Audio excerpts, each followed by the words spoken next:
강추위가 기승을 부린 어젯밤 강원도의 한 스키장에서 리프트가 멈추는 사고가 발생했습니다. 강풍까지 부는 영하의 한파 속에 50여 명의 이용객들이 공중에 고립됐다가 구조가 됐는데요. 어떻게 된 일일까요? 주요 사건, 사고 소식들 승재현 한국형사법무정책 선임연구위원과 함께 짚어보겠습니다. 어서 오십시오. 안녕하십니까? 네, 어제 이 스키장 리프트가 멈추면서 이용객들이 3시간가량 고립이 됐다가 구조가 됐습니다. 모두 다 구조가 된 상황인 거죠? 사실 위에서 꽤나 오랜 시간 체류는 했어요. 한 3시간 정도 체류가 되었고 네. 54명 정도가 그 위에 있었는데 혹시 한 10m 이상 리프트 타보셨죠? 네. 이게 한 12m 정도 위에 올라와 있으면 지상하고 지상하고 그 위에 리프트 12m 위는 또 완전히 다른 기온 날씨고 그 밑이 굉장히 높아 보입니다. 그런 상황에서 한 3시간 정도 이제 고립되었다가 모두 구조는 되었는데 한 3명 정도는 저체온증을 지금 호소하고 있는 상황.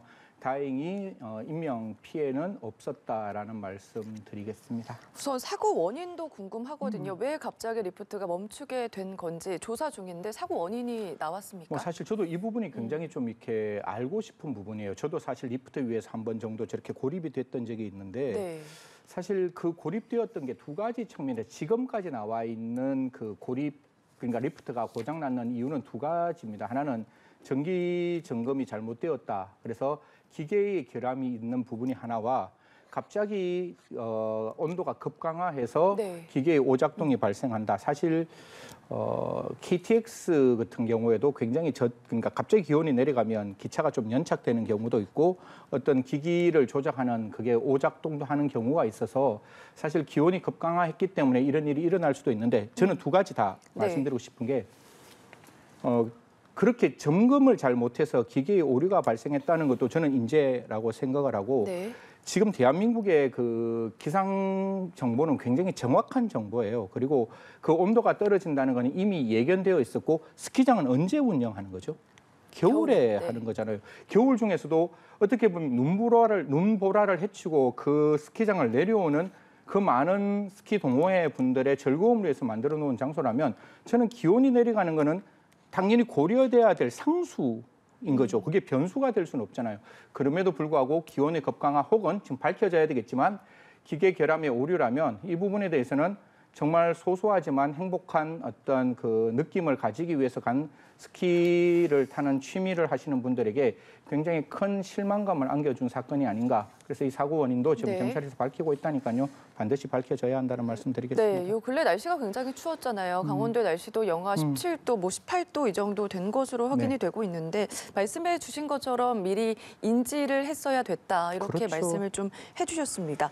이와 관련해서 스키장 측에서는 입장문을 좀 내고 사고 수습 후에 보상 문제를 협의하겠다. 또 재발 방지를 막겠다. 이렇게 얘기를 하고 있거든요. 보상은 어떻게 이루어질까요? 이 부분도 저도 한번 당해봐서 아는데 네. 이게 손해가 남는 게 없어요. 무슨 말인가 하면 스키 리프트를 타고 리프트 위에서 3시간 정도 채공하고 있었는 것이지 사실상 그로 인해서 재산상 손해가 남는 부분은 없는 거잖아요. 그럼 이때 할 수 있는 게 우리나라는 손해배상 청구를 할 수 있는 게 민법 390조 그리고 민법 750조 두 가지예요. 네. 390조는 손해배상 청구라 그래서 계약상 일어나는 어떤 행동에 대해서 손해배상을 하는 것이고 그다음 750조 불법행위 책임도 불법행위가 있어야 손해배상 책임을 있는 것이고 그 손해배상 책임도 내가 손해가 남는 만큼 전보해 주는 게 일반적인 우리 손해배상의 민사법과 형사법의 원칙, 민사소송, 민법상의 원칙이기 때문에 이런 부분을 고려한다면 사실상 그 위에서 3시간 정도 채공했는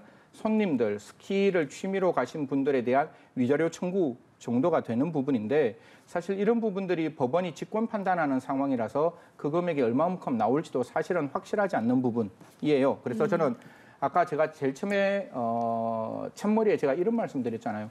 그거를 정말 자기가 즐겁게 자기의 어떤 심신이 고단한 상황 속에서 취미생활로 스키를 타기 위해서 갖는 그분들의 소소하지만 작은 행복을 위해서 갖는 그분들의 어떤 행복을 빼앗아 갔다면 저는 스키 업주 입장에서 좀 이렇게 성심과 성의를 다해서 좀 보상을 했으면 좋겠어요. 네. 이게 법적으로 문제가 없으니까 우리는 보상하지 않겠다는 둥 혹은 민사상 손해배상으로 해결하라는 둥 이런 문제가 아니라 스키를 타는 시민들이 있어야 국민들이 있어야 스키장이 운영되는 거잖아요. 그러면 그 시민들의 마음을 좀 그 업주가 조금 더 적극적으로 들여다봐서 어떤 손해가 명시적으로 없다 할지라도 네. 그분들의 마음을 어루만질 수 있는 적극적인 보상, 피해본 고객들에게 사과드린다라고 했던 그 사과의 의미가 그 손님들에게 진정으로 와닿을 수 있을 만큼 좀 보상을 했으면 좋겠다. 이거는 법의 문제가 아니라 예. 그 고객과 그다음에 그 스키장의 신뢰의 문제다라는 말씀드리겠습니다. 네, 알겠습니다.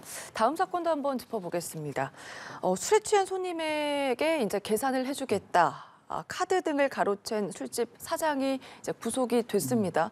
우선 궁금한 게 피해 고객들이 다음 날 보면은 보통 확인을 하잖아요.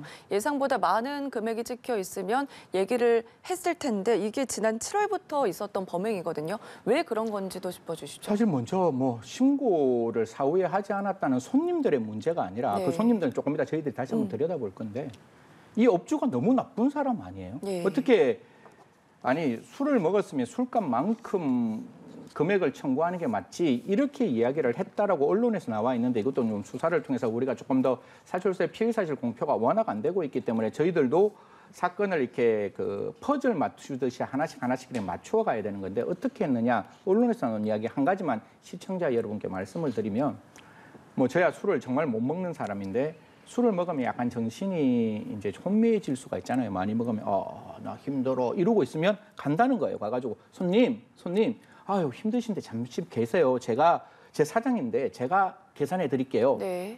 그래 그러면 계산해 주세요. 이러고 그걸 줬다는 거예요. 그래서 신용카드를 주면 이 사람이 이제 엄청나게 많은 금액을 꺾었다는 거죠. 네. 이게 들리는 말로는 뭐 300만 원도 아니고 3천만 원 네. 가까이 꺾었다 이런 이야기도 나오는데 그러면 그 손님의 입장에서는 이것도 신뢰의 문제인 거예요. 그 술집 주인을 믿고 카드를 맡겼잖아요. 그러면 그 금액만큼 해야 되는데 손님 계산 잘했습니다. 자 이거 갖고 가시면 됩니다. 자 택시 바깥에 불렀으니까 집에 가십시오. 이러고 집에 갔을 거 아니에요. 네. 그리고 다음날 아침에 딱 눈 떠보니까 요새는 휴대폰에 얼마만큼 결제됐다는 금액이 나올 거 아니에요. 그래서 이제 이 부분에 대해서 신고를 그 부분에 대해서 따질 수 있도록 술집에 갔다는 것까지는 확인이 되는데 사실 왜 이게 7월 달에 있었는 일이지만 지금까지 신고가 못 됐는 부분은 이게 언론에서도 갑론을박이 조금 있는 부분이에요. 네. 그래서 제가 이 부분에서 이렇게 했다라고 말할 수 없는 부분이 아직 수사 중이고 정말 그 업주는 적극적으로 지금 그런 일이 없다라고 이야기하고 있는 부분이라서 왜 신고가 못 했는지에 대해서는 언론에 나와 있는 내용이 조금씩 달라서 네. 분명히 어떤 신고를 못하게 할 수 있는 또 다른 어떤 술책을 쓰지는 않았느냐 이런 느낌은 드는데 그 부분은 제가 조금 더 정확하게 팩트가 밝혀지면 정말 죄송합니다. 뭐 시청자 여러분께 팩트 아닌 사실을 패널이 나와서 이야기하는 거는 패널의 범위를 넘어서는 것 같아서 그 부분은 제가 좀 정확하게 확인하고 분명히 확인이 된다면 저희 앵커께 말씀을 드리든지 아니면 다시 한번 시청자 여러분께 나와서 이 사건이 이렇게 발생되었고 저는 꼭 이 말씀을 드리고 싶은 거예요. 이런 사건이 재발을 방지하려면 그 수법을 알아야 되거든요. 수법이 이렇게 했다. 그러면 이런 수법을 막기 위해서는 이런 행동을 하셔야 된다라고 제가 시청자 여러분께 정확하게 말씀드릴 것을 약속드리겠습니다. 네, 수사 중이기 때문에 우선 이 사장이 가로챈 금액이 말씀해 주신 것처럼 어마어마한 금액이잖아요. 우선 이 수법에 대해서도 지금 조사 중이긴 한데 이 가게 주인은 종업원을 시켜서 만취의 행인들을 이제 끌어들인 걸로 확인이 되고 있거든요. 이렇게 되면은 어떤 또 혐의를 적용을 저는 이 사건 건가요? 바라보면서 두 가지 이거는 이제 제가 법리적으로 검토를 하는데 제가 만약 이 사건을 수사하는 담당 경찰이나 검사라면 먼저 그 손님을 바깥에서 이렇게 흔히 말해서 이렇게 취객들에게 호객 행위라고 이야기하죠. 저희 술집에 오시면 뭐 양주값 정말 싸요. 양주값 2병에 1+1으로 드리겠습니다. 한 병은 공짜로 드릴 테니까 저희 집에 오세요. 저희 집 굉장히 좋은 술들이 많습니다. 그 이외에 여러 가지 유혹하는 말을 했겠죠. 네. 그리고 그 손님을 데리고 갔겠죠. 그리고 그 장소에 앉히고 난 다음에 이제 술을 먹는데 여기서 이제 첫 번째 그 술을 강제로 먹였다든가 아니면 술에 어떤 특정한 성분이 들어가 있었으면 이 자체가 강도예요. 네. 그러니까 술을 먹여서 정신을 잃게 만드는 게 강도고 강도라는 것은 그러한 폭행 협박을 통해서 재물을 강취하는 거기 때문에 그러한 술을 먹이고 난 다음에 정신을 잃게 만들어서 그 사람의 신용카드를 받아서 결제를 했다면 이건 강도가 되는 거예요. 네. 그게 아니고 이미 술이 만취가 되었는 사람이에요. 만취가 됐는 사람이고 그 가게에 와서 술은 그냥 일반적인 술을 조금 먹었지만 정신이 없는 상태를 이용해서 그로부터 신용카드를 받아서 그 금액을 뭐 일정 금액 이상을 끊었다라고 하면 그 부분은 사기가 되는 거죠. 네. 사기는 형법 347조에 따라서 타인을 기망해서 착오를 일으켜서 처분행위를 해서 손해를 일으키면 성립될 수 있으니까 그 사람의 입장에서 술 먹은 사람에 대해서 이런 이야기를 할 거 아니에요. 내가 당신 신용카드로 적정한 금액을 끊겠다라고 이야기했기 때문에 그 부분에 대해서는 사기죄가 될 것이고 네. 그리고 완전히 정신이 없는 상태에서 그런 신용카드를 받았다면 준사기도 될 수 있어요. 그러니까 정신이 미약한 상태에서 그 사람을 이용해서 사기를 하는 경우는 준사기도 될 수 있으니까요. 요 세 가지 중에 무엇에 해당되는지는 경찰이 밝혀야 할 것이고 그러면 아까 호갱하는 사람은 어떻게 될 거냐? 네.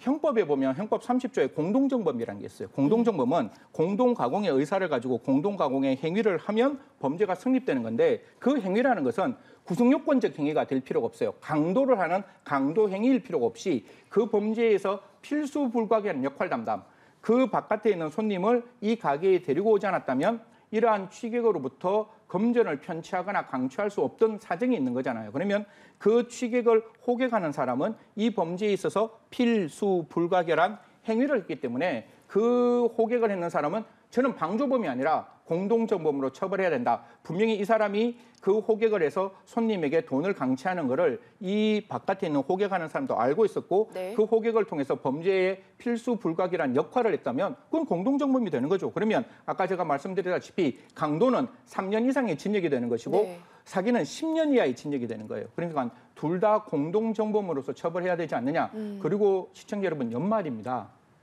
연말 저녁에 이런 많은 사람들이 호객 행위를 할 거예요. 할 수 있을 것이고 그때 절대로 가시면 안 된다는 말씀 반드시 제가 꼭 드리겠습니다. 물론 음주를 하시고 약간 정신이 없다 할지라도 꼭 한 가지 기억하십시오. 1차 마치고 집으로 가는 거지 1차 마치고 2차나 3차까지 생각하지 마시고 가족으로 같이 가시는 게 더 그 가족과 함께 행복한 시간을 보낼 수 있지 않을까 그런 말씀까지 좀 오지랖은 넓었지만 제가 그 말씀까지 올리도록 하겠습니다. 알겠습니다. 아직 수사 중이기 때문에 어떤 혐의가 적용이 되는지에 따라서 처벌 수위도 좀 달라질 것으로 보입니다. 다음 사건도 짚어보겠습니다. 촉법 소년을 이용해서 이제 범죄를 저지른 20대가 이제 실형을 선고를 받았습니다.